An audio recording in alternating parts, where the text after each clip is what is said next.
menjadikan kehidupan kita ini semakin berkah. Ya.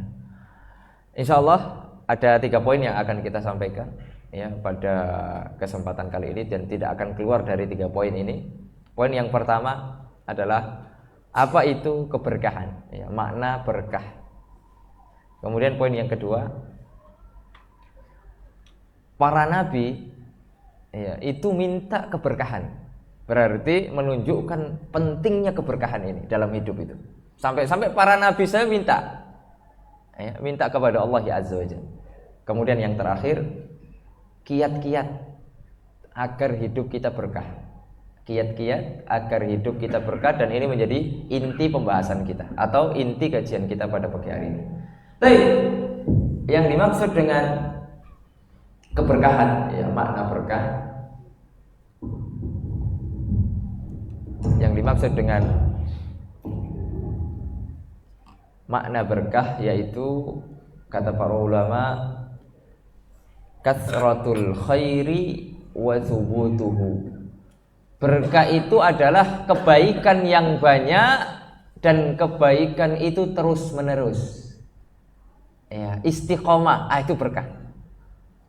Kebaikan yang banyak dan terus menerus. Itu makna dari keberkahan. Dari kata apa? Dari kata al-birkah. Barokah itu dari kata al-birkah. Al-birkah itu artinya kolam renang, Pak. Ya, kolam renang. Kolam renang isinya apa? Air. Rata-rata kolam renang nggak ada yang kecil ya. Kolam renang ya besar. Airnya banyak.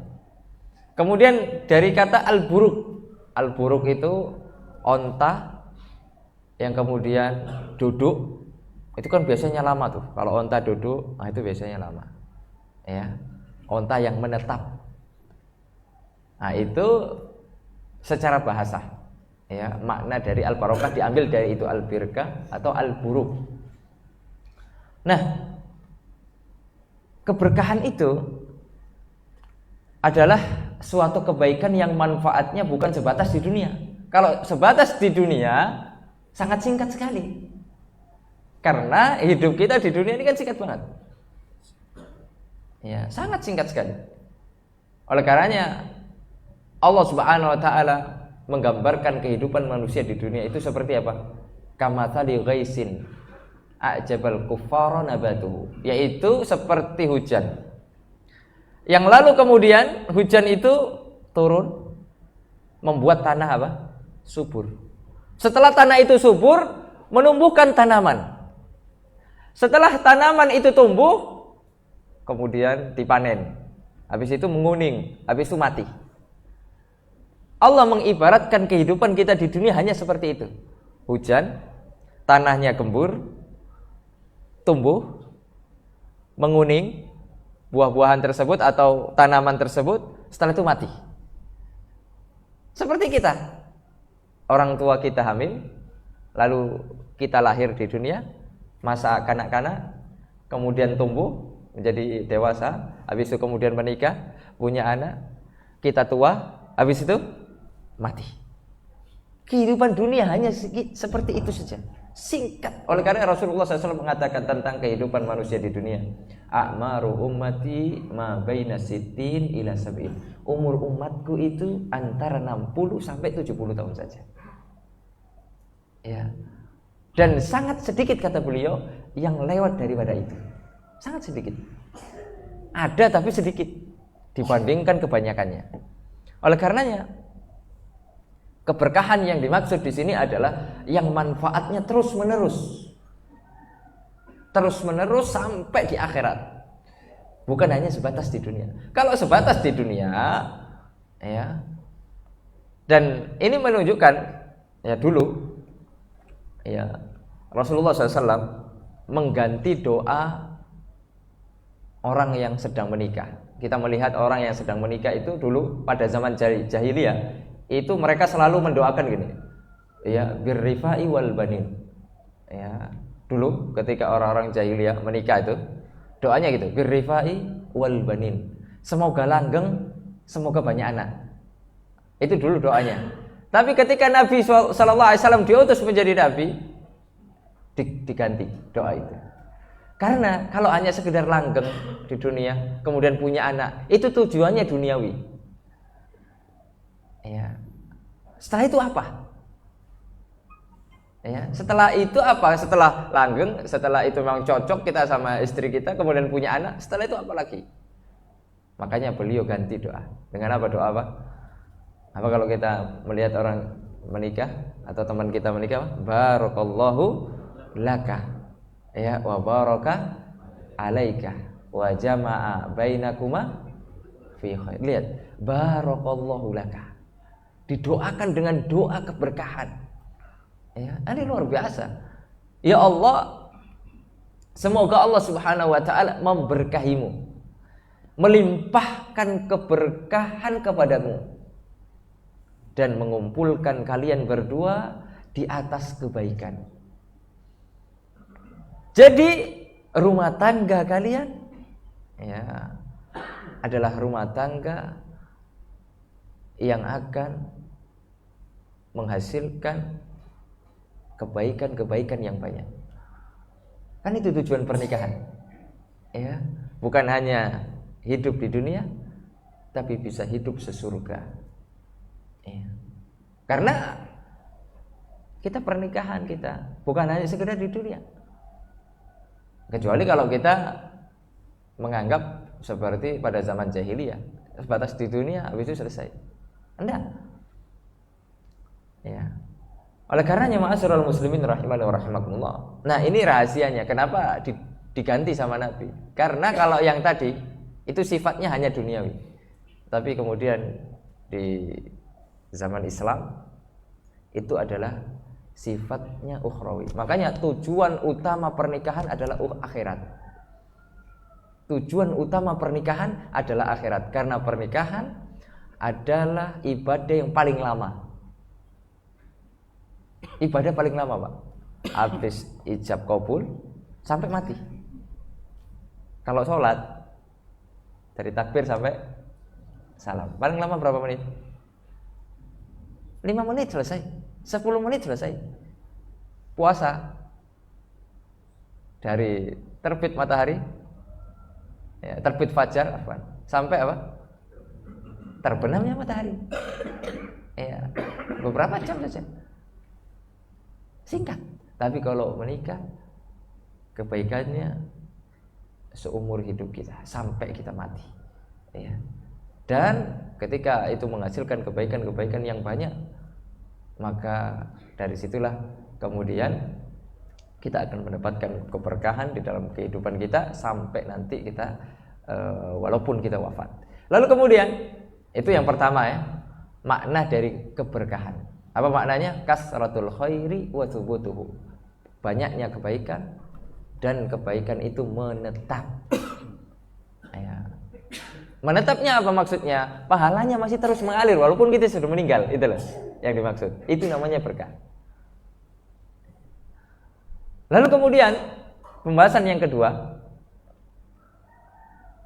para nabi saja minta keberkahan gitu. Menunjukkan bahwasanya keberkahan ini di dalam hidup ini sangat penting sekali. Contoh Nabi Nuh alaihi salatu wassalam. Ya. Nabi Nuh ini merupakan nabi atau rasul ya. Rasul pertama. Ya, kalau nabi pertama kan Nabi Adam. Kalau rasul pertama ini Nuh alaihi salatu wassalam. Beliau berdoa kepada Allah Azza wa Jalla. Waktu itu zaman yang penuh dengan kesyirikan itu zamannya Nabi Nuh. Ya. Nabi Nuh sampai berdoa kepada Allah. Ya, jadi setiap nabi itu punya doa mustajab. Likulli nabiyyin da'watun mustajabah. Setiap nabi itu punya jatah doa mustajab. Hampir semua nabi sudah diambil jatah doa tersebut, kecuali Nabi Muhammad belum diambil sampai sekarang. Untuk siapa? Nanti untuk umatnya nanti di hari kiamat. Nah, ini luar biasa Nabi Muhammad. Mikirkan kita. Tapi kalau para nabi yang lain sudah diambil. Di antaranya adalah Nabi Nuh. Nabi Nuh berdoa diabadikan oleh Allah Azza wa Jalla di dalam surat Nuh. Allah mengatakan wa qala nuhur rabbi la tadhar 'alal ardi minal kafirin dayyara. Itu doa Nabi Nuh dan diijabah oleh Allah. Ya Allah, jangan sisakan orang-orang kafir di muka bumi ini, jangan sisakan. Habiskan mereka semua. Nabi Nuh berdoa seperti ini ada alasannya. Kenapa? Ya, ada alasannya. Subhanallah ya. Diceritakan juga di dalam surat Nuh juga. Ya. Ketika beliau berdakwah kepada kaumnya, beliau berdakwah itu tidak setahun 2 tahun, Pak. 950 tahun beliau berdakwah. Kira-kira itu waktu yang singkat atau yang panjang? Panjang sekali. Ya.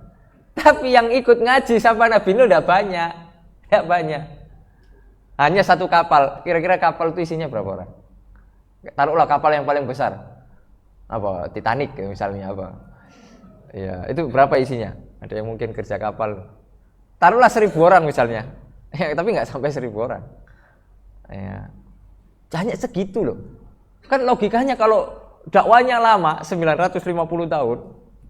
Ya, itu kan banyak banget gitu. Kalau misalnya ada tabligh akbar gitu ya. Misalnya di Al-Barkah di Roja. Itu misalnya yang datang berapa? Taruhlah 5.000. Wah, itu sudah banyak, Pak. Padahal cuma tabligh akbar. Ya. Padahal dakwahnya mungkin baru beberapa tahun. Mungkin hitungannya puluhan tahun lah, enggak sampai ratusan tahun. Itu yang ikut udah banyak. Lah ini pada zaman Nabi Nuh, subhanallah. Oleh karenanya ini menunjukkan bahwasanya jumlah pengikut bukan ukuran kebenaran. Jumlah pengikut bukan ukuran kebenaran. Karena Nabi Nuh pengikutnya segitu aja. Ada malah Nabi tidak punya pengikut, kosong, belakangnya tidak ada. Loh. Ya, kalau kita menilai dengan banyaknya pengikut standarnya, berarti Nabi ini salah dong. Ya, tidak begitu. Oleh karenanya kaum Nabi Nuh itu luar biasa. Ya. Ketika beliau menceritakan tentang dakwahnya, beliau mengatakan qala rabbi inni da'autu qaumi laila wa nahara. Ya Rabb, aku sudah mendakwahi kaumku siang dan malam.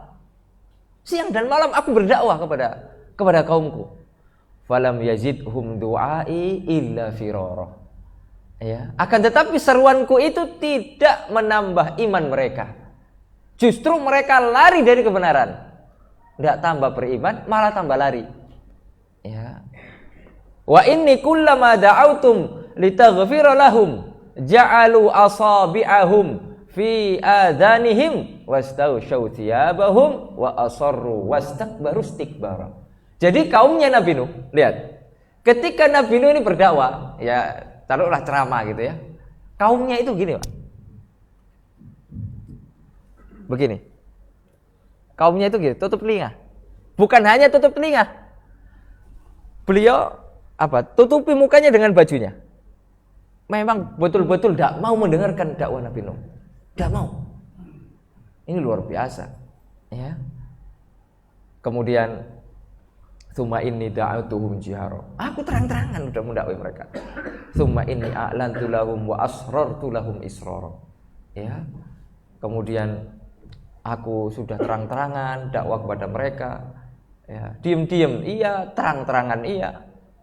Ya, tapi mereka tidak mau. Nah, oleh karenanya akhirnya ya itulah Nabi Nuh. Wah, ini kayaknya udah susah ini orang-orang. Ya, makanya beliau akhirnya berdoa itu. Sudah sebegitunya beliau lama berdakwah, ya. Akhirnya beliau berdoa kepada Allah. Qala Rabbi qala Nuhur Rabbi la tadar 'alal kafirin dayyara. Ya Allah, jangan sisakan orang-orang kafir di muka bumi. Nah, itu sebabnya. Kenapa Nabi Nuh berdoa seperti itu? Ya, jadi ada sebabnya, Pak. Lalu kemudian ketika beliau diperintahkan oleh Allah bikin kapal. Ya, bikin kapal, orang-orang yang beriman suruh naik. Hewan-hewan, ya, laki-laki perempuan suruh naik. Karena Allah akan hancurkan dunia ini dan yang akan selamat hanya perahunya Nabi Nuh. Ya. Lalu kemudian ketika sudah terjadilah ya Allah hancurkan dunia ini, makanya kita ini dunia kedua. setelah dunia pertama. Ya, dunia pertama itu zamannya Nabi Adam sudah selesai. Ya, itu belum ada kesyirikan, masih bagus ya. Pada zaman Nabi Nuh lah udah mulai ada kesyirikan. Lalu kemudian beliau berdoa ketika kapalnya sudah berjalan, ya sudah banjir bandang besar. Nabi Nuh berdoa di surat Al-Mu'minun, Allah mengatakan, "Wa qala rabbi anzilni munzalan mubarakan wa anta khairul munzil." Ya Allah, berilah keberkahan di tempat yang akan kita singgahi. Di pendaratan yang akan kita singgahi itu berilah keberkahan ya Allah. Lihat, saking pentingnya keberkahan, Nabi Nuh sampai berdoa, ya Allah berkahilah. Dimanapun nanti ini singgah perahu ini, kapal ini, berilah keberkahan ya Allah. Nah, ini luar biasa.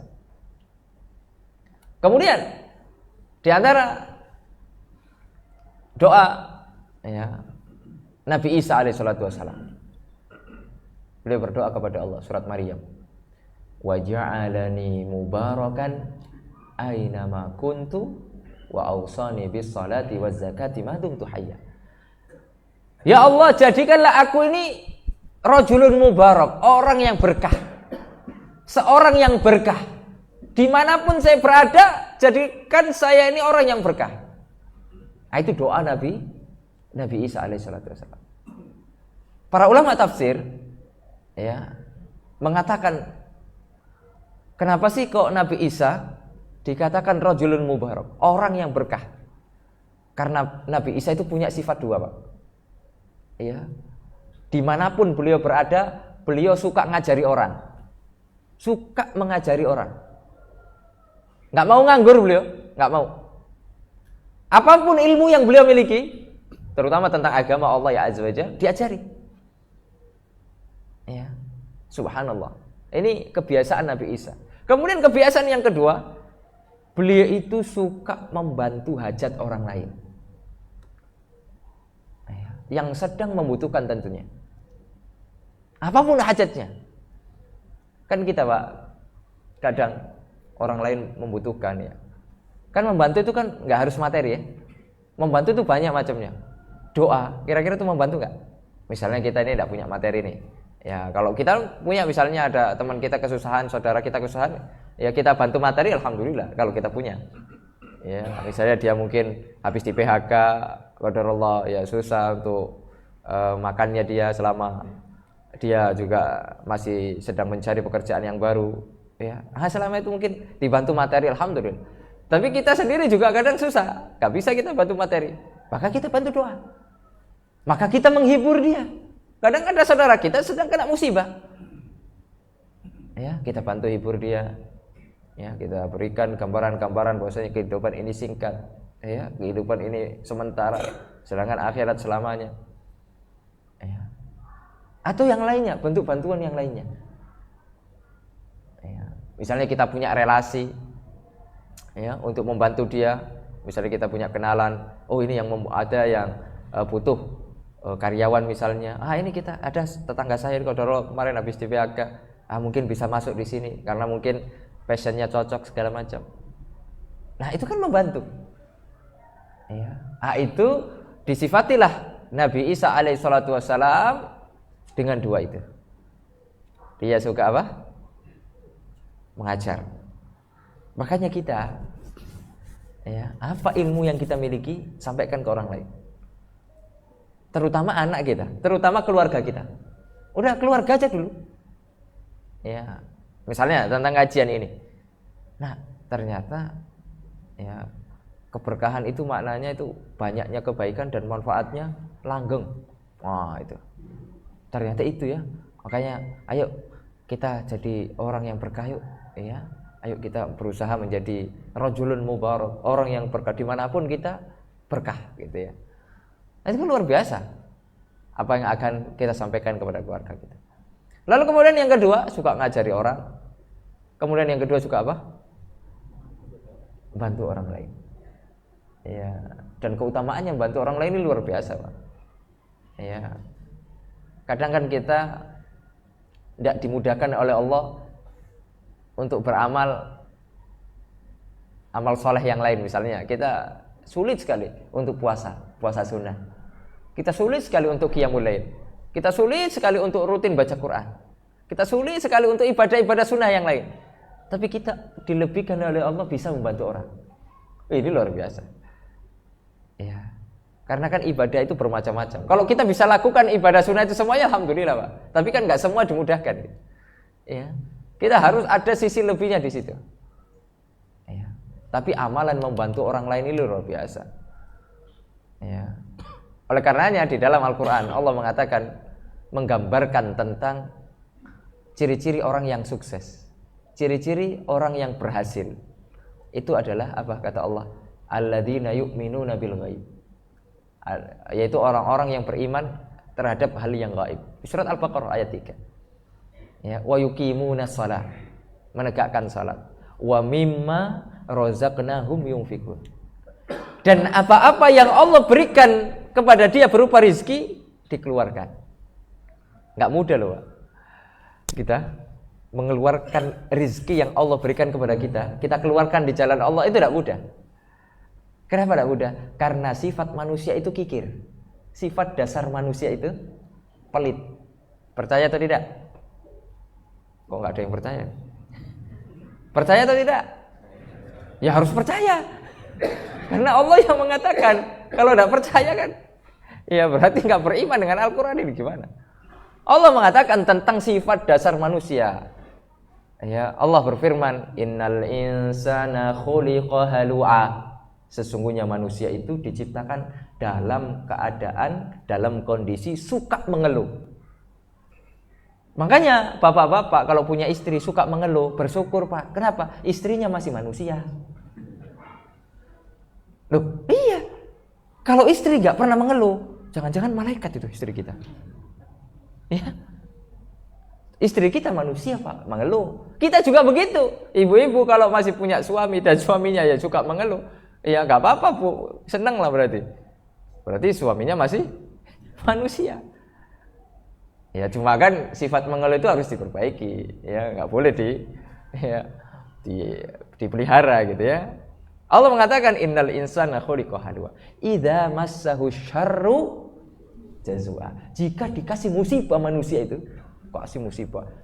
Ya, sakit, dikasih kecelakaan, dikasih ya pokoknya musibah lah, apapun musibahnya. Manusia itu suka mengeluh.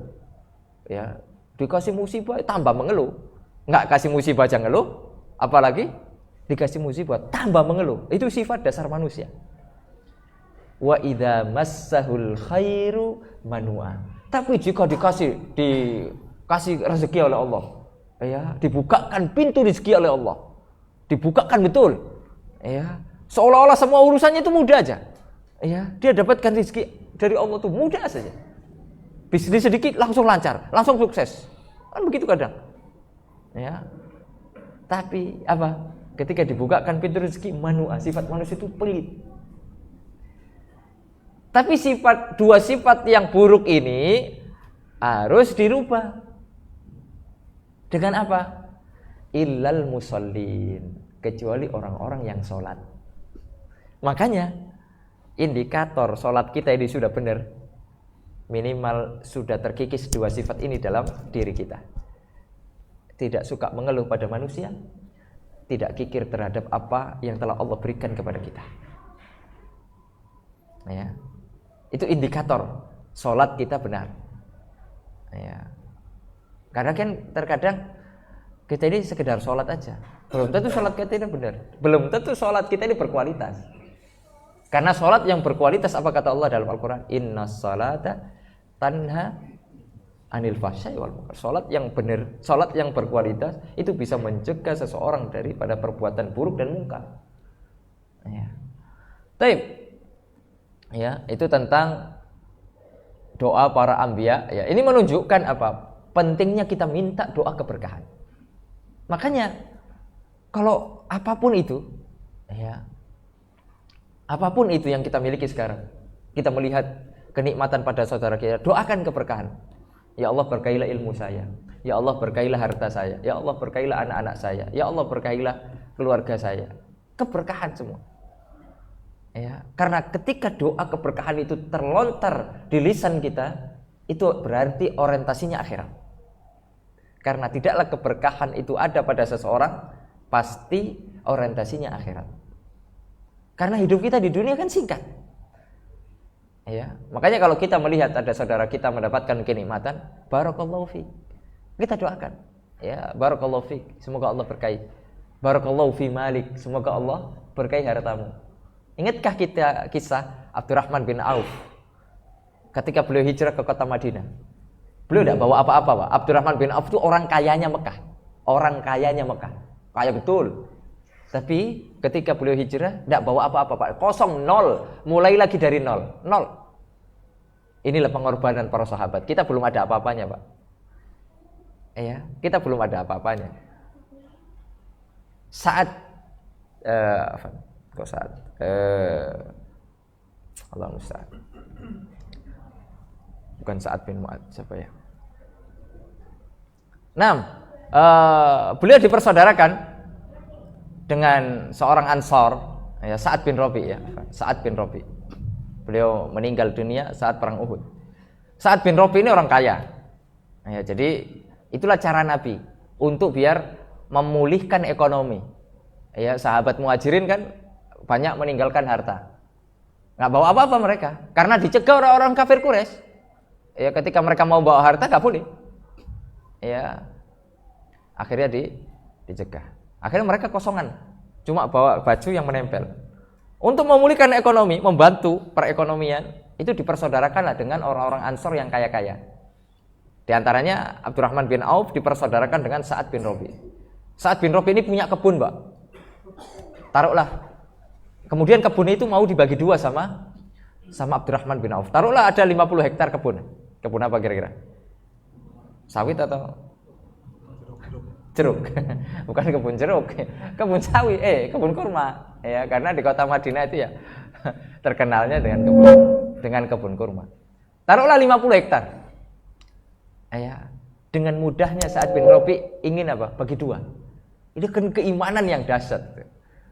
Ya, makanya sahabat Ansor itu dijuluki oleh Allah wa yu'thiruna ala anfusihim. Mereka itu ngalah untuk dirinya mereka sendiri. Ya, luar biasa. Ya, walaupun kadang mereka butuh, tapi urusan dunia belum ngalah. Mereka orang-orang Ansor itu. Ya, mengedepankan kebutuhan Muhajirin. Udah, Sa'ad bin Rabi ini beliau punya 50, berarti dibagi dua berapa? Udah. Kamu Abdurrahman bin Auf ambil 25 hektar, saya 25 hektar. Itu sudah panen. Kamu nggak perlu lagi nanam dari awal, enggak. Udah itu sudah jahis, tinggal panen. Pokoknya musim panas panen. Karena kurma itu kan sekali aja panen. Musim panas udah orang ya udah langsung dapat duit lah kaya. Ya kayak seperti orang-orang di Sumatera itu kan. Kalau Sumatera lebih mantap lagi, sawit ya. Ya kurma Indonesia. Itu tiap bulan 2 kali. Kalau sawit, ya luar biasa, Pak. Lalu kemudian, bukan hanya sekedar kebun, saya punya istri 2. Jadi sahabat itu tidak ada, Pak, jarang istrinya 1. Ya. Berarti kalau kita mengikuti ajaran sahabat, istrinya, jangan, Pak, bahaya ini. Ya. Istrinya sahabat tidak ada yang 1, hampir. Coba baca sirah sahabat, minimal 2. Ini saking luar biasanya keimanan Sa'ad bin Rabi, Abdurrahman bin Auf. Saya punya istri 2. Coba lihat 2 istriku. Mana kamu dia suka, saya ceraikan dia. Nikahi. Luar biasa. Kalau kita posisi jadi Abdurrahman bin Auf, kita ini lagi butuh betul. Kita tidak punya apa-apa nih, kosongan nih. Dikasih kebun, kasih istri lagi. Gimana? Dari mana nolak? Aji mumpung ya. Yo kalau saya enggak nolak, enggak nolak. Iya, subhanallah. Ya itu kalau kita ya keimanannya masih agak tipis sedikit ya. Tapi Abdurrahman bin Auf enggak mau. Sa'ad bin Rabi ya, barakallahu fi malik. Didoakan keberkahan oleh Abdurrahman bin Auf. Semoga Allah berkahi hartamu. Wa barakallahu fi ahlik. Semoga Allah berkahi keluargamu. Lihat. Itu kalau orang orientasinya akhirat itu mesti begitu. Didoakan keberkahan. Akhirnya Abdurrahman cuma minta 1 saja. Tunjukkan saya pasar. Udah itu aja, saya minta dullani ala suq. Saya ketika sampai di Madinah, tunjukkan aku aja pasar. Saya nggak butuh apa-apa, tunjukkan saya pasar. Karena kenapa? Alasannya apa? Ada alasannya ternyata. Karena Abdurrahman bin Auf itu orang Mekah, Pak. Nggak biasa ngurus kebun, nggak biasa. Itu yang pertama. Ya, kan kalau ngurus kebun itu kan harus ada keahliannya, Pak. Mupuk, ya toh. Kemudian diapai kebun itu segala macam. Abdurrahman nggak biasa seperti itu. Beliau itu orangnya negosiator. Ya, suka negosiasi. Itu jago, Pak. Kalau jualan, ya marketingnya jago banget. Ya, kalau dia udah bilang kayak gini, orang tuh harus beli, Pak. Ya, itu luar biasa Abdurrahman bin Auf. Dan beliau tidak punya modal apa-apa ketika masuk pasar. Makanya ini menunjukkan bahwasanya modal itu belum tentu hanya uang. Enggak harus. Bukan satu-satunya bisnis itu modalnya uang, bukan. Ya, tapi tetap perlu juga. Tapi bukan satu-satunya. Buktinya Abdurrahman bin Auf enggak punya apa-apa, enggak punya uang sepeser pun enggak punya. Akhirnya dia ke pasar, dia punya modal apa, Pak? Jujur dan amanah. Itu modal pertama beliau. Jujur dan amanah. Akhirnya apa yang beliau lakukan? Beliau minta kepada penjual yang ada di pasar itu, bisa nggak saya menjualkan barangmu? Saya nggak punya modal apa-apa. Nanti saya setorkan. Nanti kamu kasih upah saya berapa? Itu dilakukan. Dan jujur dan amanah. Ya, laporannya jelas, semuanya jelas.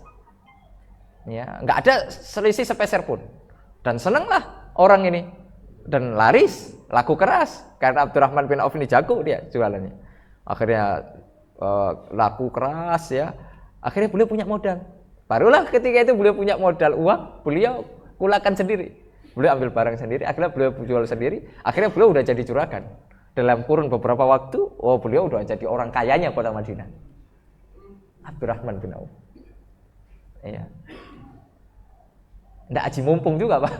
Ya, karena apa? Kata Rasulullah SAW, syaraful mu'min qiyamuhu bil laili wastighna'uhu 'anil nas. Kemuliaan orang yang beriman adalah dengan salat malam, qiyamul lail, dan tidak bergantung dirinya dengan manusia.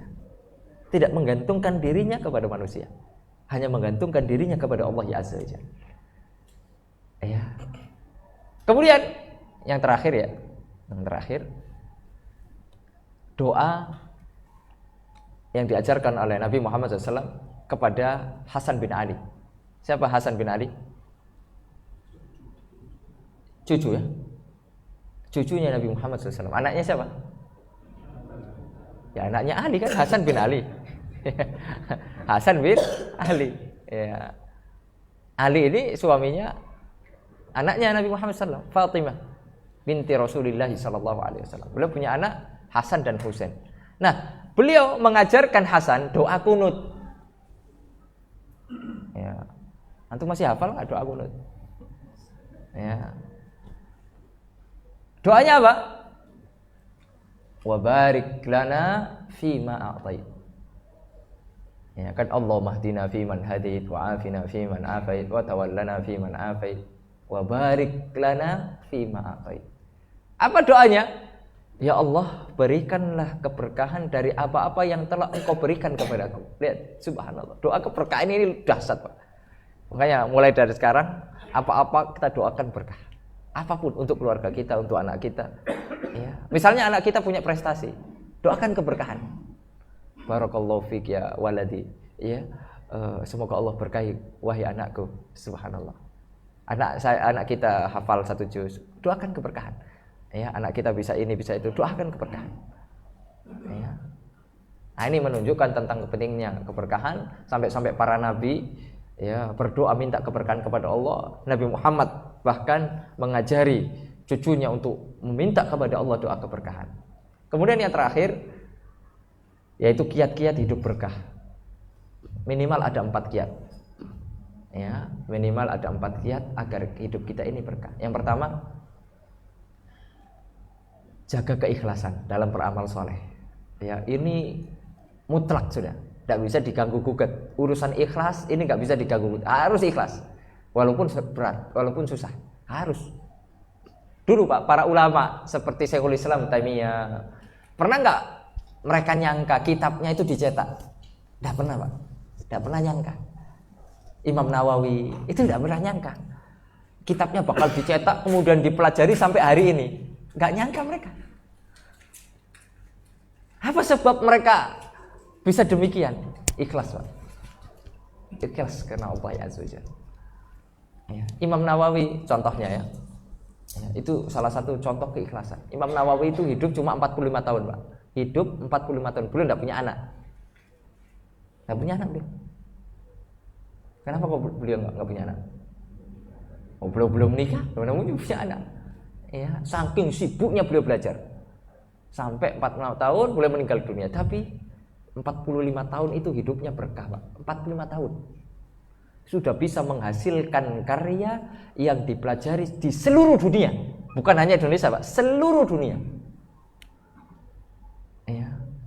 Dan semua lapisan masyarakat belajar kitab Imam Nawawi. Semua, kalau di Indonesia ini saya katakan semua ormas, semua. Nggak mandang hijau, biru, putih, merah, semuanya belajar kitabnya Imam Nawawi. Tidaklah di masjid-masjid umum ataupun masjid apapun itu, kecuali ada kitabnya Imam Nawawi. Buku apa kira-kira? Riyadhus Shalihin, Masya Allah. Coba antum cek, ya, di mana-mana coba. Ya, dipelajari Pak, Riyadhus Shalihin. Isinya hadis-hadis.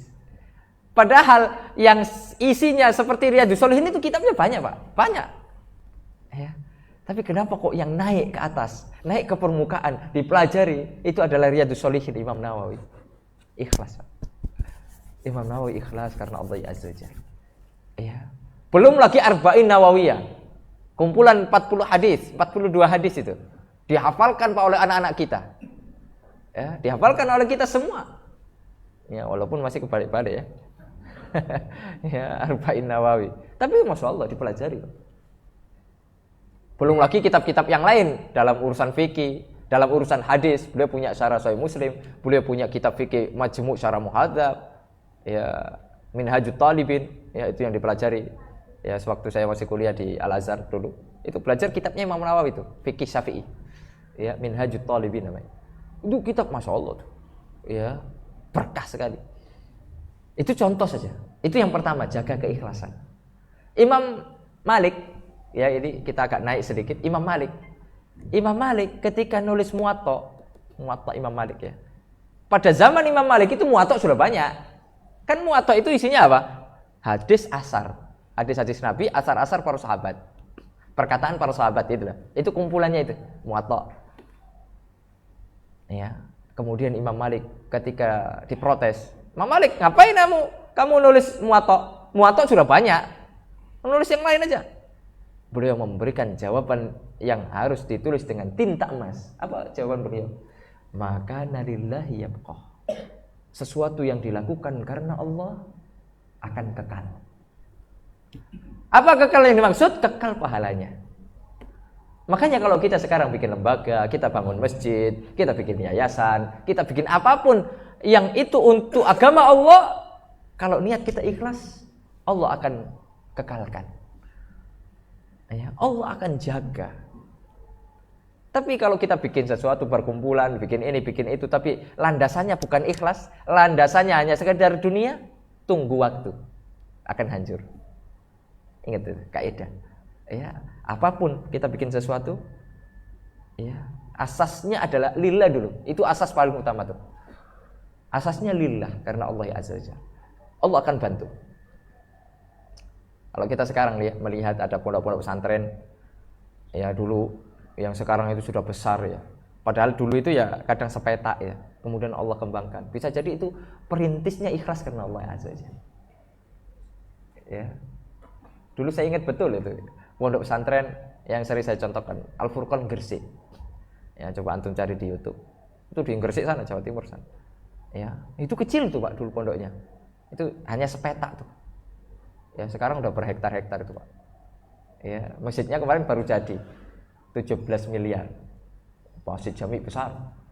Ya, 50 kali 50 kalau nggak salah itu. Besar. Ya, itu bisa jadi perintisnya ikhlas karena Allah ya Azza wa Jalla. Ya. Makanya keikhlasan ini kunci keberkahan. Ya. Itu yang pertama. Kemudian yang kedua, Kiat yang kedua tentunya ilmu. Ya, ikhlas dan berilmu. Berilmu yang dimaksud apa? Kita mengerjakan amal itu sesuai tuntunan Nabi Muhammad SAW. Jangan sampai kita mengerjakan amal sudah banyak, tapi ternyata tidak ada tuntunannya, nggak ada contohnya. Nah ini tidak berkah, Pak. Makanya para sahabat mengatakan, ya, apa kata salah satu sahabat, al-iqtisadu fi sunnah khairun. Sederhana dalam melakukan sunnah itu lebih baik daripada ijtihad fil bid'ah, daripada bersungguh-sungguh tapi tidak sunnah. Ya. Misalnya kita bikin sholat sendiri, ya, sholat anti mati misalnya. Kita bikin sholat sendiri, ya, sholat anti mati. Ya, jadi biar antum nggak mati-mati, ini saya kasih ijazah sholat anti mati. Sholatnya apa Ustaz? Pokoknya sholat aja, ya setiap malam ya 11 rakaat. Ya, dan harus baca surat Al-Baqarah, misalnya. Ya, sholat anti mati. Akhirnya dia lakukan amal itu terus dengan niat sholat anti mati. Subhanallah. Padahal di dalam Islam, di dalam sunnah sudah dijelaskan kalau malam itu ya sholat apa? Ya tahajud. Udah jelas. Ya, sholat tahajud kalau bangun, sholat tahajud. Udah gak usah bikin nama-nama yang aneh-aneh, anti mati, anti ini, anti peluru segala macam. Ya, puasa misalnya. Ya, ayo kalau antum pengen agak ilmunya agak tinggi, ya saya kasih amalan puasa putih. Jadi makanannya semuanya harus putih, Pak. Ya, kalau ada makanan yang merah sedikit dicet putih. Biar putih. Ya. Biar mujarab atau segala macam. Subhanallah, di dalam Islam sudah cukup, Pak. Puasa Senin Kamis, puasa Daud, puasa apa lagi? Ayamul Bid. Sudah cukup. Ngapain kita bikin puasa-puasa yang lain? Puasa mutih, puasa ini, puasa itu. Ya, sudah cukup gitu loh. Makanya kita sederhana tapi sunnah itu lebih baik daripada kita bersungguh-sungguh tapi gak sunnah gitu loh. Itu yang kemudian harus kita tanyakan, dan itu membawa keberkahan, Pak. Sunnah itu membawa keberkahan. Ya. Demi Allah, kalau kita beramal sesuai sunnah dalam keseharian itu sebenarnya sudah cukup. Cuma terkadang kita kan kurang tahu mana yang sesuai sunnah, mana yang tidak. Makanya ini kita harus berilmu. Makanya Allah katakan di dalam Al-Quran surat Al-Kahfi yang sering kita baca, faman kana yarju liqa'a rabbih falyamal amalan shalihan. Barang siapa yang ingin berjumpa dengan Allah, maka lakukanlah amal saleh. Yang dimaksud amal saleh kata Imam Ibnu Katsir apa? Yaitu amalan yang dikerjakan sesuai dengan perintah Rasulullah SAW, yang dikerjakan sesuai dengan ajaran Rasulullah, itu baru dikatakan amal soleh. Ya. Kalau kita membuat ajaran-ajaran baru, apa gunanya dong Rasulullah SAW diutus kepada kita? Gak ada gunanya dong. Makanya kita agama itu copy paste, udah, jangan inovasi, bukan. Kalau urusan dunia baru inovasi, silahkan, nggak apa-apa. Misalnya sepeda motor bannya di atas, ya, stangnya di bawah, silakan, urusan dunia. Ya, nggak ada masalah itu, nggak ada urusannya dengan syariat.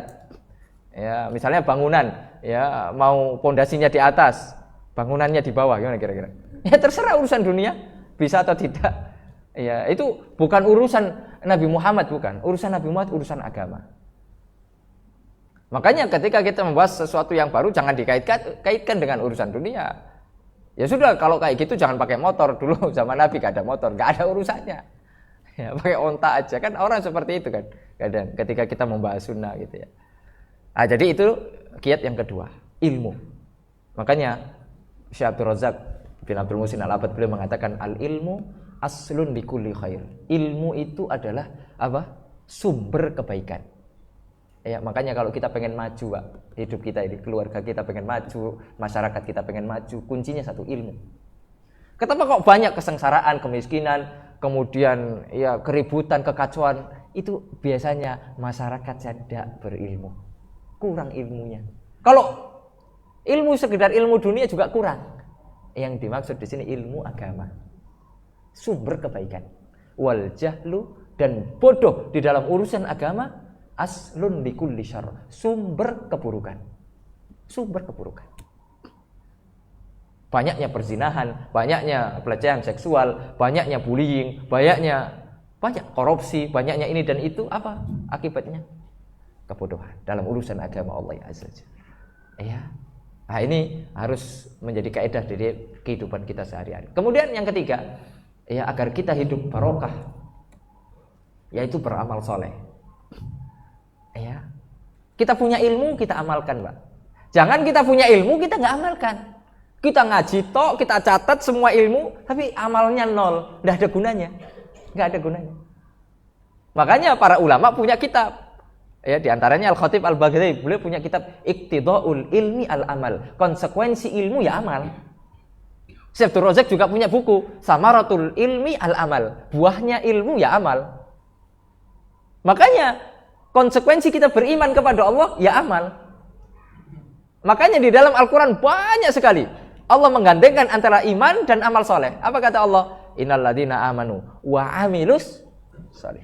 Sesungguhnya orang-orang yang beriman dan beramal soleh. Dan amal soleh ini Pak luar biasa. Efeknya dahsyat sekali. Ya. Udah, kalau kita belum bisa banyak-banyak, sedikit gak apa-apa, tapi rutin. Gitu loh. Kita Ustaz belum biasa sholat malam 11 rakaat, ya udah gak apa-apa, penting witir aja dulu. Ya 1 rakaat, udah beres. Yang penting rutin tiap hari. Ya, jangan kemudian saya bisa 31 rakaat. Yang penting kan ganjil. Tapi setahun sekali. Setahun sekali toh. Ya, ini kurang disukai sama ya Allah SWT. Rasulullah mengatakan ahabbul a'mali ilallah adwamuha wa in qalla. Amalan yang dicintai oleh Allah yang rutin walaupun sedikit. Misalnya sedekah, ya misalnya 100.000 sehari. Tapi rutin tiap hari tuh. Keluarkan untuk masjid 100.000, untuk ini apa segala macam. Keluarkan, tapi rutin tiap hari. Ada sedekah kita 10 juta, tapi 10 tahun sekali. Ya, bagus juga, tapi kurang dicintai oleh Allah. Mending tiap hari tapi rutin. Sudah gitu. Ya. Baca Quran. Hatam, sekali hatam. Ya, baca 1 hari hatam. Tapi dilakukannya 3 tahun sekali. 3 tahun sekali. Nah, itu kurang dicintai oleh Allah. Mending ya kita baca Quran sehari sejuz, tapi rutin. Nah, 30 hari hatam. Ya, atau setengah juz. 2 bulan hatam. Atau berapa ya. Jadi amal soleh. Kita mulai dari yang kecil dulu. Apa yang kita mampu? Apa yang kita mampu dari amal soleh itu? Kita punya ilmu, amalkan. Makanya dulu para salaf ya beliau mengatakan gini, ma alimtu sunnah illa a'malu biha. Tidaklah aku ketahui itu adalah amalan sunnah, amalan yang sesuai sunnah, kecuali aku amalkan, kata para salaf. Kalau kita kan tidak sekarang.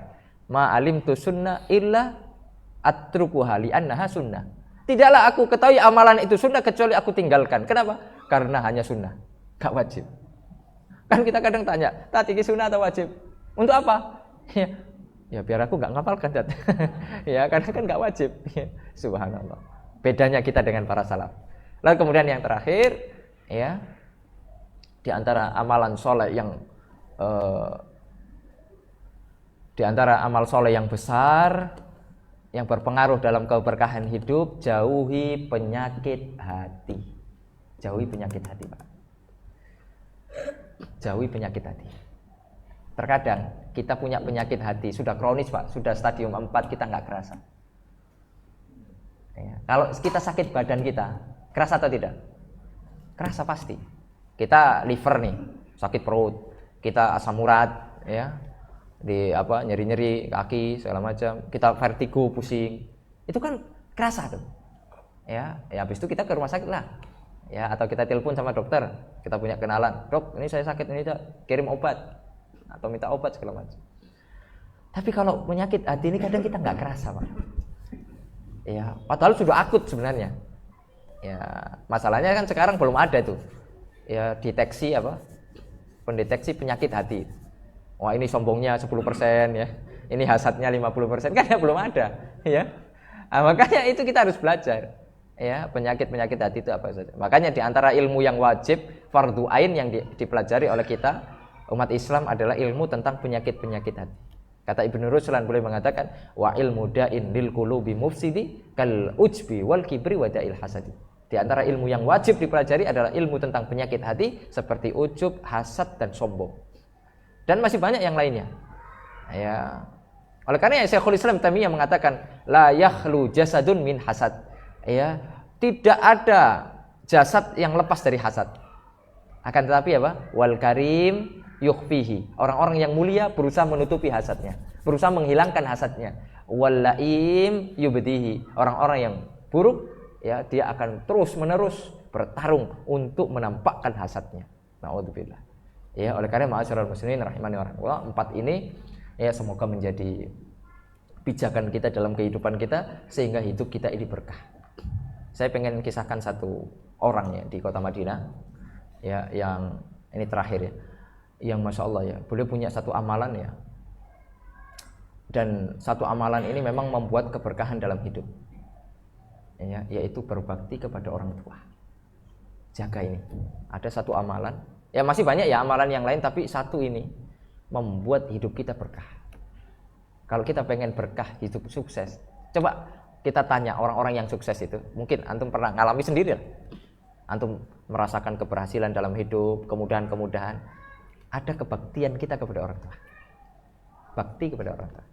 Karena bakti kepada orang tua itu balasannya di dunia sebelum di akhirat. Begitu juga durhaka kepada orang tua, balasannya di dunia sebelum di akhirat. Ya. Banyak Pak orang-orang Cina ya yang punya toko-toko tuh. Antum lihat, ada ibunya, ada yang sudah tua, mereka kadang panjang umur. Itu banyak di kalangan mereka Pak, berbakti sama orang tua. Ya sukses bisnisnya.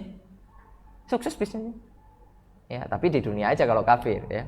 Kalau kita kan yang muslim beda, dunia akhirat. Nah, ada orang di kota Madinah namanya Syekh Utair namanya. Ini terkenal sekali. Ya, Syekh Utair itu sedekahnya per bulan miliaran, Pak. Bukan ratusan juta ya, miliaran. Ya, itu yang nampak, yang belum nampak ya banyak. Syekh Utair itu salah satu amalannya sebelum ibunya meninggal. Ibunya sudah wafat beberapa waktu yang lalu. Beliau itu orang kaya Pak, miliardernya kota Madinah. Ya, miliardernya kota Madinah. Hotel Sofa itu, Sofa Tower itu sebelah Zamzam. Nah, itu punya beliau tuh. Sofa itu. Kalau kita umroh, kita nginep di Sofa misalnya, atau kita lewat Sofa Tower sebelahnya Tower Zamzam. Nah, itu hotel beliau tuh. Itu salah satu proyek beliau ya, atau bisnis beliau. Tapi banyak lagi bisnis yang lain. Nah, beliau itu punya amalan. Ya, walaupun sudah kaya raya, punya amalan selalu berusaha beliau apa? Makan berdua dengan ibunya. Kondisi apapun. Makan berdua dengan ibunya. Sampai ibunya meninggal dunia. Subhanallah. Dari situ keberkahan hidup itu deras mengalir kepada beliau. Luar biasa. Ya, di antaranya Allah mudahkan tuh jalan rezeki beliau. Beliau bisa bersedekah, membantu kaum muslimin, membantu penuntut ilmu, setiap bulannya miliaran, Pak. Kita mahasiswa UIM Madinah itu setiap hari Senin awal bulan, Hijriah ya. Itu sudah seperti hari raya, Pak. Ba'da subuh itu beliau bagi-bagi duit setiap hari Senin. Itu kita hafal betul tuh. Ya, kadang kita lebih hafal jadwal UTR itu daripada jadwal-jadwal yang lain. Ya, kalau yang lain tuh coba tanya, jadwal ujian kapan? Waduh, lupa saya. Jadwal UTR, inget langsung, Pak. Karena sudah dikasih tanggalan tuh di HP, reminder. Jadwal UTR itu dalam 1 tahun tanggalnya ini. Subhanallah. Itu kita dikasih uang 150 real. 150 real. Taruhlah kalau rupiah kita berapa? 600 ribu lah misalnya. Ya, 650 gitu ya. Itu satu orang dikasih satu. Ya, pakai amplop 150. Itu yang ngambil mahasiswa UIM itu 13.000 orang. Ya, taruhlah yang ngambil setengahnya. 6.000. Ya, makanya itu kalau sudah hari Senin awal bulan itu seperti udah sholat Id, Pak. Masjid biasanya biasa aja, itu jadi penuh, Pak. Kadang sampai luar-luar, Pak. Ya, luar biasa. Demi 150 itu. Ya. Coba kalikan 6.000 lah. Taruhlah yang berangkat 6.000 orang. Itu pembagiannya di lapangan, Pak. Itu tiap bulan rutin sampai sekarang. Ya. 6.000 kali 600.000 berapa itu kira-kira? 3,6 M ya. Itu rutin, Pak, rutin. Itu uangnya dipikul sama beliau pakai karung goni. Bukan hanya beliau aja, banyak anak buahnya tuh mikul. Beliau ngasihkan sendiri tuh. Satu. Itu sedekah yang nampak ya, yang nampak. Ini luar biasa. Ini kita nggak bicara salaf ya. Ini orangnya masih hidup sampai sekarang. Ya, kalau antum ke Madinah, kalau antum ketemu beliau pasti kaget. Orang kaya tapi outfitnya orang miskin. Biasa aja, Pak. Padahal miliarder. Tapi bajunya ya putih terus. Pokoknya ciri-cirinya beliau satu aja. Bajunya putih, jubahnya putih, jenggotnya merah. Udah itu aja. Mudah mengenali beliau. Bajunya selalu putih, jenggotnya merah. Nah, disemir itu. Ya, biasanya beliau mesti di dekat-dekat area Raudhah sana. Dekat Baqi. Luar biasa. Saya pernah lihat langsung beliau ketika di Masjid Nabawi itu. Beliau bagi-bagi cadar, Pak. Sama ibu-ibu yang enggak pakai cadar. Jadi apa aja beliau itu selalu ketika ke masjid apa aja yang dibawa. Ada aja kadang cadar, kadang minyak wangi, apa saja. Beliau itu orangnya pokoknya harus sedekah gitu. Saking luar biasa aja itu. Ya, beliau itu. Kalau kita mahasiswa UI mau pulang kampung ya. Udah selesai kita studi, udah keluar visa khurus nihai namanya. Visa udah selesai lah final exit. Itu kita datang ke beliau. Ya, menunjukkan visa final exit itu. Ya. Itu dikasih amplop sama beliau. Memang sudah dikasih jatah. Ya, makanya teman-teman tuh harus pamitan sama beliau tuh. Kalau pengen dikasih sangu gitu, subhanallah. Ya, saya pernah nganterkan teman saya tuh, dia final exit, antarkan ke UTER. Ya, makanya subhanallah, kita selalu berdoa agar beliau panjang umur, Pak. Ya.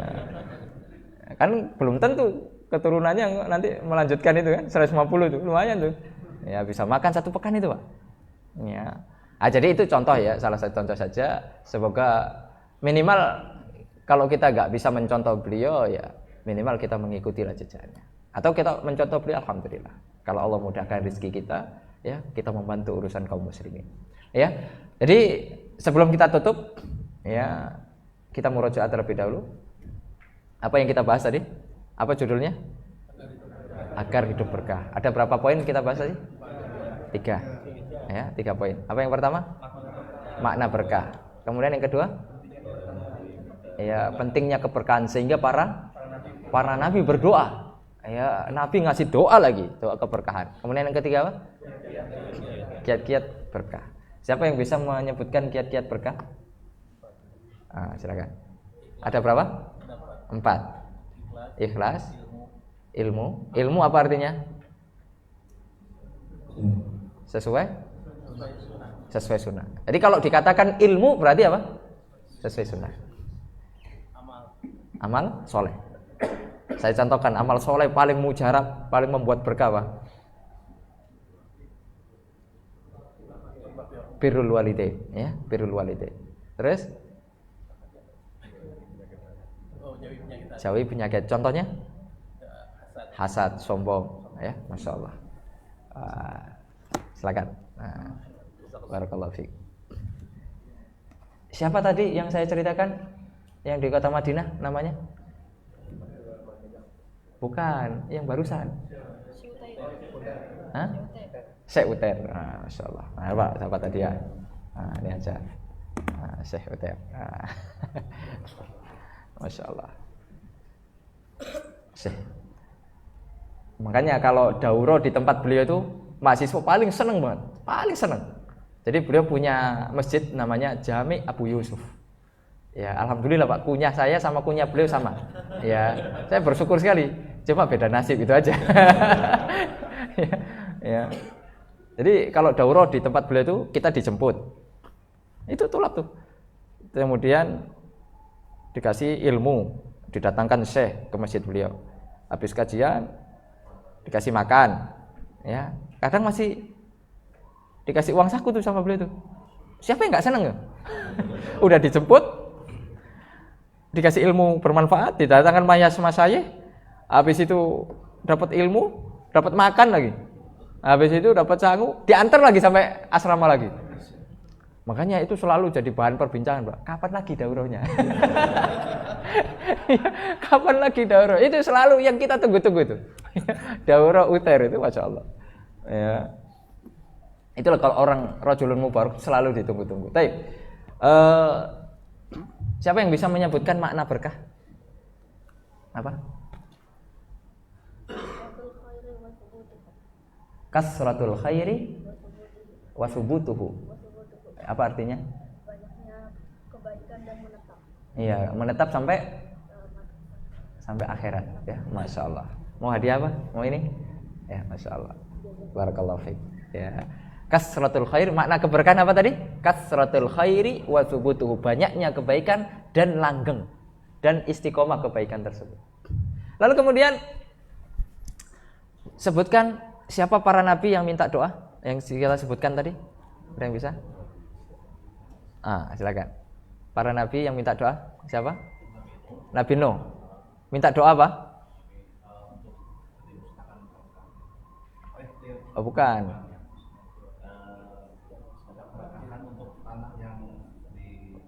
Dituju ya, dimanapun bahtera itu mendarat semoga berkah. Kemudian Isa ya, beliau berdoa agar orang yang berkah. Apa maknanya kata para ulama? Kebaikan, mengajarkan ilmu dan membantu urusan orang lain. Masya Allah, barakallahu fiik. Nah, silakan. Terakhir keberkahan. Coba sebutkan doa yang diajarkan oleh Nabi kepada cucunya. Doa kunut.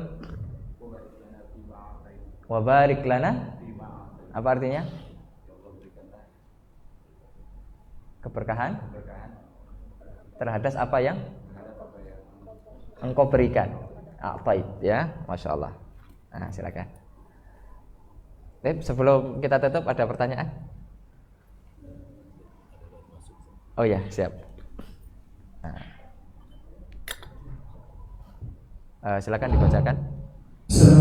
Assalamualaikum warahmatullahi wabarakatuh. Semoga Allah Ta'ala merahmati para ulama, Imam Nawawi dan Ustaz beserta keluarga. Amin. Izin bertanya Ustaz, mengapa menjauhi bid'ah termasuk sebab turunnya keberkahan? Semoga Allah memberkahi dia dan para jemaah masjid Baitul Muttaqin. Jazakallahu khairan wa barakallahu fiikum. Wassalamualaikum warahmatullahi wabarakatuh. Mengapa menjauhi bid'ah termasuk sebab turunnya keberkahan? Masya Allah, menjauhi kebid'ahan menjadi sebab turun. Ya, karena yang namanya bid'ah itu kan keburukan. Ya, namanya bid'ah itu keburukan. Kita menjauhi keburukan pasti ada kebaikan di situ. Ya, tidak mungkin tidak ada kebaikan di dalamnya. Ya, oleh karenanya sama seperti kita tidak maksiat. Akhirnya kan ketika kita nggak maksiat, apa yang akan kita lakukan? Ya taat. Ya, itu adalah keberkahan. Kalau kita tidak melakukan bid'ah, apa yang akan kita lakukan? Ya sunnah. Itulah yang menjadikan itu adalah keberkahan. Ya, terlebih itu adalah ajaran Nabi dan itu adalah maksud Nabi diutus kepada umatnya. Dan amalan yang tidak sesuai sunnah, walaupun sebanyak apapun, tidak akan barokah. Kenapa? Karena tidak akan diterima oleh Allah. Ya, apa kata Rasulullah SAW? Ya, dalam sebuah hadis, man amila amalan laisa alaihi amruna fawarat. Barang siapa yang beramal dengan amalan yang bukan ajaran dari kami, pasti tertolak. Makanya Ibnu Ruslan beliau mengatakan, wa kullu man bi ghairi ilmin ya'malu a'maluhu mardudatun la tuqbalu. Setiap orang yang beramal tanpa ilmu, tidak ada ilmunya, bukan ajarannya Nabi Muhammad SAW, maka amalannya pasti ditolak, tidak akan diterima oleh Allah. Makanya sebelum kita beramal, kita harus koreksi amal kita dulu. Ya, makanya di dalam Islam itu kan umat Islam itu kan harus tengah-tengah. Jangan seperti Yahudi, jangan seperti Nasrani. Nasrani itu mereka itu semangat beramal tanpa ilmu. Orang Yahudi punya ilmu nggak amal-amal. Tapi orang Islam pertengahan, wasatun bainahuma. Apa itu? Ilmu dan amal. Makanya Al-Imam Al-Bukhari sampai membuat bab khusus dalam sahihnya. Babun al-ilmu qoblal qauli wal amal. Ilmu dulu sebelum berkata-kata dan beramal. Dan itu ciri khas orang Islam begitu. Terlebih lagi ciri khas Ahlus Sunnah wal Jamaah begitu. Ilmu baru amal. Makanya sampai-sampai para ulama membuat satu kaidah. Al-aslu fil ibadati at-tawaqquf. Hukum asal satu ibadah itu diam dulu. Kita diam. Jangan lakukan ibadah kecuali ada ilmunya. Diam dulu. Misalnya kita ada ibadah nih. Kita belum ada ilmunya. Udah, gak usah lakukan itu. Jangan dulu. Walaupun ikut-ikutan, jangan dulu. Sampai kita baca, sampai kemudian kita tanya ustadz, sampai kita membaca hadisnya, oh ini ternyata ada ilmunya. Baru kita amalkan. Gak akan rugi, Pak. Misalnya kita belum beramal, karena kita belum tahu ilmunya. Gak apa-apa. Jangan amal, jangan sembarangan. Kan kadang kita, udah tat amal dulu, tat dalil gampang. Nanti ilmu gampang tuh. Ya, sekarang ChatGPT. Ya, bisa pakai ChatGPT AI gitu ya. Subhanallah. Enggak begitu kaidahnya. Makanya para ulama keras tuh. Jangan amal dulu, diam dulu. Sampai tanya dulu baru ini sesuai sunnah enggak? Amalan ini. Ini ada syariatnya enggak? Ada anjurannya enggak dari para sahabat? Ya, begini enggak yang dipahami para sahabat? Sekarang kan mudah mencari tanya itu, mencari tahu itu kan. Kalau dulu mungkin ya zaman ya belum ada internet, belum ada ya kecanggihan teknologi. Kalau sekarang kan mudah. Ya, barakallahu fikum. Silakan, mungkin ada yang lain. Assalamualaikum Ustaz, izin bertanya bagaimana kiat-kiat memasukkan anak kita ke Universitas Islam Madinah dan apakah ada untuk akhwat? Jazakallahu khairan. Baik, masya Allah. Ya ini salah satu ya semoga wasilah kebaikan ya. Ini salah satu kampus yang memang hadiah untuk kaum muslimin adalah Universitas Islam Madinah. Tidaklah Arab Saudi melalui para ulamanya di antara Syekh Abdul Aziz bin Baz membuat kampus Universitas Islam Madinah ya itu untuk kaum muslimin. Makanya kuota penerimaan UIM Universitas Islam Madinah itu beda dengan kampus-kampus yang lain. Kalau UIM itu apa? Itu lebih banyak menerima mahasiswa asing daripada mahasiswa lokal. Makanya kalau kita berkunjung ke UIM, kita akan lihat Pak, berbagai macam warna dari 170 negara Pak. 170 negara. Dan yang paling banyak nomor satu adalah negara kita, Indonesia. Nomor satu. Ya. Kadang kita kasihan Pak, kadang lihat teman-teman itu dia tidak punya teman Pak. Dari negara Brasil, 1 orang. Ya, kan kita kan ada acara rutin tuh, Mahrojan namanya. Apa pengenalan budaya masing-masing negara. Ya, itu kadang ya ada stand yang tutup. Ya, ada negara tuh, satu negara itu standnya kok sering tutup. Ya. Karena dia cuma 1 orang, Pak. Gak ada yang jagain. Ketika dia ke toilet tutup tuh. Kalau kita kan orang Indonesia bisa gantian, banyak kita orangnya. Subhanallah. Tapi ya mereka ada gitu ya. Nah, di antara kiat-kiatnya untuk bisa masuk ke sana yang pertama tentunya ya kita punya ijazah SMA. Ya, jadi ya, kita masukkan anak kita ini ke sekolahan, kemudian bisa mendapatkan. Sekarang bisa apa aja, Pak? Ijazahnya bisa paket C, bisa ijazah SMA, dinas, bisa ijazah Salafiyah, ya, apa yang nginduknya Kemenak atau Diknas segala macam. PKBM pun bisa. Lalu kemudian yang kedua, sekarang itu yang menjadi prioritas utama itu nilai ijazah. Ya, makanya kalau kita punya cita-cita anak kita, ya diusahakan disuruh menjaga nilainya. Ya, kalau bisa di atas 90. Ya, di atas 90 mumtaz. Lalu kemudian ya di antaranya adalah hafalan Al-Qur'an. Ya, hafalan Quran, lalu kemudian tentunya bahasa Arab. Ya, bahasa Arab itu yang sangat ditekankan sekali. Nah, jadi itulah kiat-kiat ya secara singkat ya. Walaupun masih banyak ya kiat-kiat yang lainnya, bisa dibaca di buku saya. Ya, nanti bisa dicari di internet ya, perjalananku ke Mesir hingga Madinah. Ya, itu saya cantumkan di situ. Ya, tips triknya gitu ya. Nanti dicari di internet, sudah saya sebarkan PDF-nya gratis ya. Untuk dibaca oleh kaum muslimin ya, terutama untuk anak-anak ya. Nah, itu insyaallah semoga bisa memotivasi buku tersebut. Ya, itu saya bisa diterima di Madinah itu panjang. Ya, dari mulai keinginan 2012 sampai baru diterima 2019, 7 tahun perjalanan dengan berbagai macam lika-likunya. Sudah selesai S1 di Mesir, baru keterima di Madinah. Ngulang lagi S1. Makanya saya S1 ya 10 tahun. Udah tua masih S1. Ya, subhanallah. Tapi enggak apa-apa, namanya belajar ilmu itu ya lanjut terus gitu sampai mati. Lalu kemudian apakah ada akhwat? Sementara ini yang UIM ada akhwat itu yang online. Tapi kalau online ini ya kekurangannya ya belum ada beasiswa berbayar. Tapi kalau yang beasiswa di Kota Madinah itu ada untuk akhwat, tapi bukan di UIM, tapi di Universitas Thaibah. Universitas Thaibah itu kalau di sini UIM, di sini Thaibah. Sama-sama di Kota Madinah. Dan itu udah udah banyak ya, alhamdulillah mahasiswi dari Indonesia. Ya alhamdulillah ada banyak lah, sekitar mungkin puluhan ya sekarang yang menuntut ilmu di sana. Ya alhamdulillah. Kalaupun tidak di Taibah, ada namanya di kuliah Masjid Nabawi. Nah, itu bisa juga untuk akhwat kuliah Masjid Nabawi. Cuma syaratnya harus punya iqamah kalau yang kuliah Masjid Nabawi. Ya harus punya iqamah. Nah sekarang persyaratan mahram sudah tidak ada lagi. Dulu ada persyaratan mahram, harus ada mahramnya di sana, abangnya, pamannya, atau mungkin bapaknya di sana. Tapi sekarang tidak ada. Ya di pendaftaran tidak ada lagi diminta syarat mahram, sehingga masih bisa peluang lah untuk anak-anak kita, terutama yang perempuan, bisa kuliah di kota Madinah. Ya, jadi itu mungkin jawaban singkat. Kalau mau lebih lanjutnya, tulis saja di YouTube.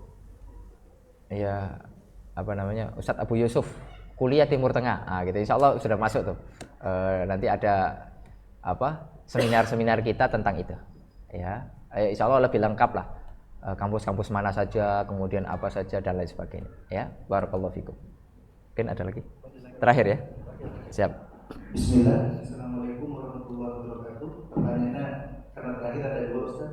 Satu, mengingat singkatnya usia kita, bagaimana cara mengatasi rasa gelisah setiap mengingat kematian? Yang kedua, mengingat semakin sedikitnya adik-adik kita yang diterima di UIN, mohon rekomendasi universitas lain di Saudi dengan beasiswa full untuk bisa mempelajari agama. Siap. Taib, kegelisahan karena kita umurnya singkat, kita gelisah, takut mati. Ya berarti kita masih manusia, Pak. Ya karena sifat manusia itu takut mati. Ada nggak yang nggak takut mati? Ada nggak yang pengen mati sekarang? Angkat tangan. Dapat hadiah nggak? Ada nggak panitia?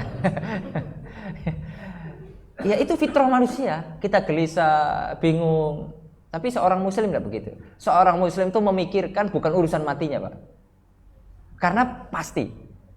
Mati itu pasti. Yang orang muslim harus pikirkan apa setelah kematian. Gitu loh.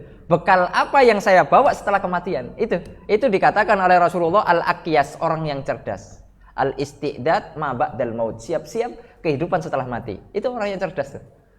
Tapi kalau urusan kematian enggak usah gelisah, Pak, karena setiap kita pasti mati.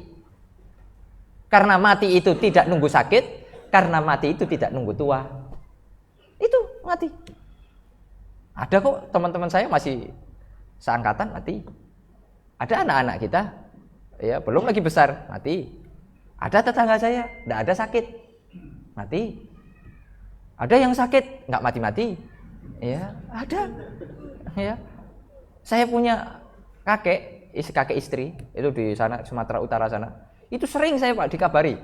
Ya kakek udah sakaratul maut. Usianya sudah hampir 90-an, 80-an. Tapi sampai sekarang masih hidup, Pak. Sakaratul maut hidup lagi. Itu maksudnya masih sehat lagi gitu loh. Sering dikabari kita itu.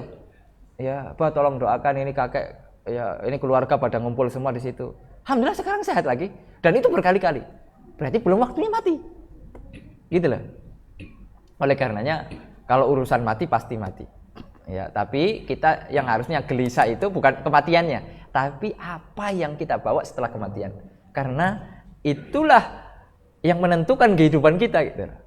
Ya, makanya mumpung kita sekarang di dunia, udah kita siap-siap aja.